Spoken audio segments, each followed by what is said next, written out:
But this book, tell me, this is the Immortality Key, the secret history of religion, of the religion with no name. I'll say it again. The secret history of the religion with no name. Now, this is obviously, when I found out the subject matter, Graham, this is right up your alley, and it made total, complete sense why you and Brian worked together on this.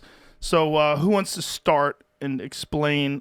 Graham, why don't we have you start, since you're over there in the UK. Yeah, absolutely. Well, I mean, for me, in fact, Joe, I think you and I originally got in touch because of my interest in psychedelics in human culture, and a book that I published in 2006 called Supernatural. Yes, which looks at the huge role that psychedelics have played in cultures and in religions all around the world. And I touched in that book on the role of psychedelics in the origins of Christianity, which of course is a dynamite subject. And what Brian has done in the Immortality Key has been to present hard and fast evidence that the first Christians were using psychedelics and that their religious experiences were mediated by psychedelic experiences. And Brian, how did you get involved in this? It's a long story. You look like a stoner, by the way. I just tell you right now. You look like a guy who's done a few mushrooms in his day. Oddly enough, I don't do drugs, and I've never done psychedelics. Wow. Yeah. That's crazy. Yeah. You want to start? Today?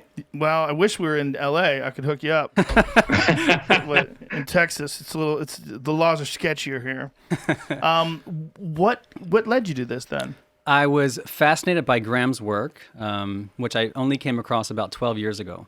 I was a Latin, Greek, and Sanskrit undergrad major. And instead of getting the PhD or becoming a priest, which the two options when you study Latin and Greek, I went to law school instead for no reason whatsoever, and then wound up at a law firm, and a couple years into it started reading about these psilocybin studies coming out of Hopkins and NYU, and that amazing statistic that 2/3 of the participants were describing it as one of the most amazing experiences of their lives. And it hit me that there was something there, because the testimony coming out of Hopkins and NYU in a very clinical setting immediately reminded me of what I heard about Eleusis. And for those who don't know what Eleusis is, it's essentially the spiritual capital of the ancient world. It was where the best and brightest of Athens and Rome went to essentially meet a goddess in the flesh and have this mind-blowing visionary experience.